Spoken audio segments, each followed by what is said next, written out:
This was really a historic day, to put it mildly. Wasn't it amazing? Even that last meeting, when you see the heads of those countries, those are serious countries. But I thought it was fantastic. And seeing the so-called hostages, because kids come back home the way their parents just went crazy. Your father would not be that way with you. He'd be okay, but he wouldn't be like that. I would get a hug. A hug, a minor hug. Okay, come on, let's go. No, he wouldn't. I'm only kidding. So, how you doing? Everybody okay? Very good. How are you feeling? I feel good. I mean, it's a long day, right? It's a long day, and we did a couple of big ones. That first one it's getting great reviews. I'll tell you. There's a lot of meat in there. They're dissecting it and just playing it all night long. It's been very good. I think it's a very important day. Because nobody thought this was possible. Very good. And the press has been very respectful for a change. Doesn't happen often. Go ahead, Peter. Let's go. What does it tell you about the world that it seems like you got a much better reception in Israel than you would get in like New York City right now? I think I get a great reception in New York City. I'm not saying that you don't, but it was on another level today. Well, yeah, you're right. It was incredible. But I went to the Bronx, and we had 31,000 people in a park in the Bronx in New York City during the campaign. 31,000, you remember that? And it was the friendliest crowd you've ever seen. And very diverse, but it was really second. New York is good. It's good. New York City, bad example, but it was, I don't know if you can see. Are you admitting you made a mistake? I don't believe it. This is breaking news. No, first rule of politics, never admit a mistake. Never admit. But it was, in the motorcade, I don't know if you can see, there were people hanging out of every apartment balcony inside the Knesset. Okay, so I've heard, like, they said if you did Russia or if you did, lots of different combinations, they say the Middle East blows it away. And I said, well, by experts. It's just thousands of years, nothing's been done. It's the whole thing with the Arabs, Jewish people, this and everybody. It's just never been done before. And there's a certain mystery to the Middle East. I mean, look, it's only because of ratings. You're only as good as the ratings, right? If they weren't getting ratings, your people at Fox would. And by the way, Trey is excellent. He does a really good job. Really he and his whole team. We did a very quick interview. I was running to the second one where we were pretty late. Something that we heard from some Israelis on the ground, they want to know how the peace holds when you are not the president. So 3 years from now... I can't answer it. I know this, and you are all witness. We go, and I get 25,000, 35,000. If you look at a normal president, we'll get 300 people, and that's not bad. They'll go to a ballroom, they'll get 300 people. We get 35. We had 117,000 people in New Jersey, and so I can't tell you what's going to happen, but I'll be out there fighting for whoever it may be.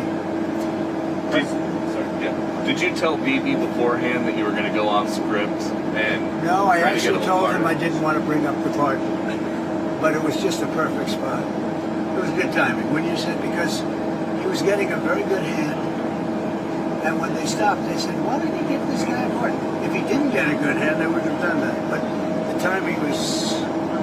What do you think, Katie? Good timing for that one. I think people thought it was pretty funny. Yes. Yeah, it worked out well. It's a little risque. Bring it up.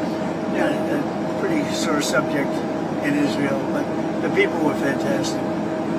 Mr. President, you spoke to here we go. Egypt. She can ask more questions this morning. Go ahead. I have some good questions, I promise. You do. You were very nice today. Go ahead. You talked to President El-Sisi, and you spoke about in that room how Egypt has so little crime, and you said it's all about leadership. You talked about... Well, they're very strong on crime. You talked about some of the governors. You wouldn't believe how strong, but they are very strong, but they don't have the kind of crime. They don't have the violent, they may have other kinds of crime, but they're violent crime. You can actually walk down a park and not get mugged or hit over the head with a baseball. Do you want to see some U.S. governors be more like Egypt? No, I want them to be stronger and tougher and not allow us to have record-breaking crime in Chicago and different places. I want them to admit they have crime So there were 4,000 shootings in Chicago, murders over a fairly short period of time, meaning like a year and a half, I think. 4,000 murders. Many thousands of you're hit by a bullet but don't die. I want him to say we have a problem. Could Trump bring in the troops and solve the problem like I did in D.C., like I'm doing in Memphis?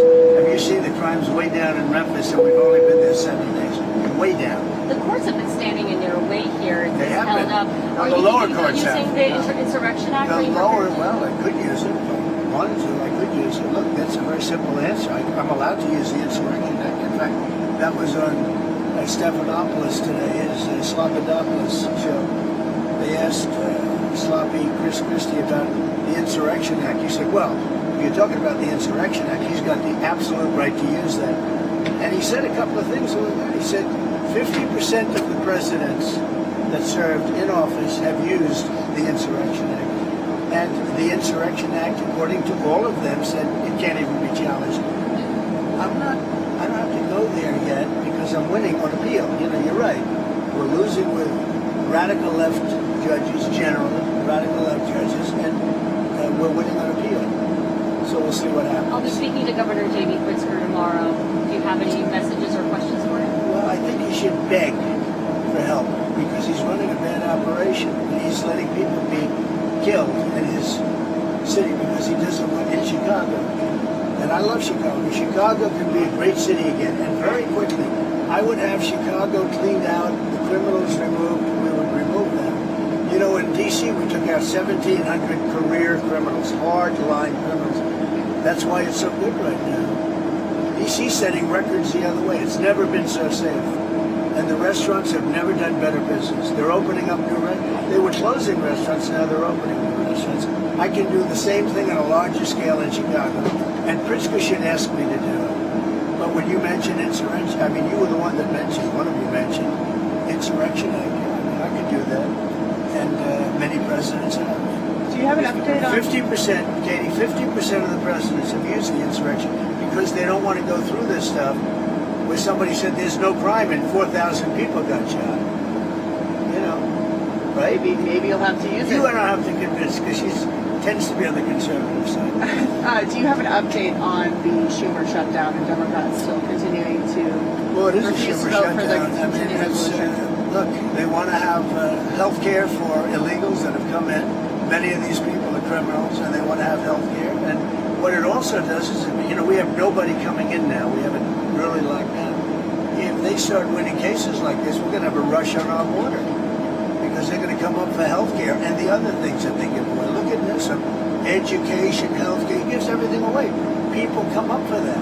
People come from other countries for that. So we can't have it. We can't have it. We have people coming into our country, but they're coming in legally. Do you have any more meetings We have with the leadership strongest this week? border we've ever had. But they are coming in, Katie. They're coming in legally through a process. Do you have any planned meetings with House and Senate leadership on the Republican side to Yeah, figure I mean, out I'm this meeting week? with them. I talk to them all the time. John Thune's been great, and Mike has been great. Speaker, he's been great. Those two guys have done a great job. But we're dealing with a bunch of radical left lunatics that have lost an election in a landslide. They don't even admit that. I mean, think of it. They lost the election 2,700 in terms of counties to 525. That's where the map is entirely, right? They lost all 7 swing states. They lost the popular vote. And then they say, oh, the election was close. She says the election was a landslide. But they lie. You know, they can take any subject like Newsom does. He says, oh, no, Los Angeles is doing great. If we didn't go into Los Angeles, they would have had to cancel the Olympics. And the head of law enforcement said, and he said it very strongly, we could not have handled this if Trump didn't bring those people in. 2 weeks later, he said, oh, we could have, because he was told to say that. But we did a great job in Los Angeles. You wouldn't have, first of all, you lost half of it with the fires. And this would have been, I think this would have been maybe even worse. They had no control. When we went in, the police had totally lost control. And he admitted it. The head, whoever he is, whatever his name is, he admitted it very strongly. What's your reaction to President Bill Clinton giving you credit for ending the war? Well, look, I've always liked Bill Clinton. I've always gotten along with him. He used to be a friend of mine. Came to my wedding, you know. So did she. A lot of people don't know that. But no, I've always liked him. I thought it was very nice, actually. And what is he doing? He's telling the truth. Because nobody else has been able to do it. Talking about the Middle East, yes. Mr. President, I wanted to ask you about your conversations with world leaders today. You said that everybody is unified over your plan, but we heard from President Sisi calling for a two-state solution and independent Palestinian Well, state. you're talking about a different plan. I'm talking about something very much different. We're talking about rebuilding Gaza. I'm not talking about single state or double state or two-state. We're talking about the rebuilding of Gaza. What's the road ahead for governing Well, we're Gaza? going to have to see. I mean, a lot of people like the one-state solution. Some people like the two-state solution. So we'll have to see. I haven't commented on that. How do you see bridging that gap? Because you have the Arab countries. At some point, I'll decide what I think is right, but I'd be in coordination with other states and other countries. And are you satisfied? I mean, some people might say it feels premature declaring peace for the whole Middle East. 3,000 years of peace. Premature? Why? Do you want more people to be killed? What do you want? Another 300,000-400,000 people to be killed? Is that what you're looking for? But in terms of the risks in Gaza, we're already seeing Risk. So you mean let them fight on for another couple of years and let some more buildings fall down on top of people and keep it going? No, we did it the right way. We did it. I think our timing was perfect, actually. And in terms of You don't really mean that. You mean you want them to fight on, right? I'm just asking about the phase 2 of the negotiations and how confident you are that those can get underway. You know, we have a lot of power. That was a power room. Those people, those are the richest countries. I think now with tariffs, I think we're the richest country in the world, actually. The United States, we're taking in hundreds of billions of dollars. But those are, really seriously rich countries, and they can handle it. Some of those players, and particularly Erdogan, they also help in the war between Russia and Ukraine. Yeah, Erdogan can. He's respected by Russia. Ukraine, I can't tell you about, but he is respected by Putin. And he's a friend of mine, you can see. Why? I get along with the tough ones. I don't get along with the weak ones. I get along with the tough ones. I don't know what that is, but Erdogan's been great with me. When NATO has a problem with Erdogan, which they often do, they call me to talk to him. And I've never failed in working it out immediately. Is that right? How's Caroline doing? Is she doing good? Should Caroline be replaced? No. That's up to you, sir. It'll never happen. Nobody wants to. I say she does a great job. Thank you. Do you want to elaborate on the countries? And those lips, they move like a machine gun, right? Do you want to elaborate on the countries you consider weak? They really are? Okay, what? Do you want to comment on the leaders you consider weak who are in that room? No, I won't comment on that, but you know probably who they are. Just I have an idea. Before we. I don't know. There were a couple in the room. But overall, I thought that was an amazing group of people. I don't think they've ever seen a semblance like that between power, money, et cetera, et cetera. There's never been anything like that. So we're up, but you know what? I have to, because the plane is going to take off. Are you hosting Zelensky at the White House on Friday? I think so, yeah. Yes. Bye, everybody. Thanks, President Trump. Have a good time. Thank you, everybody.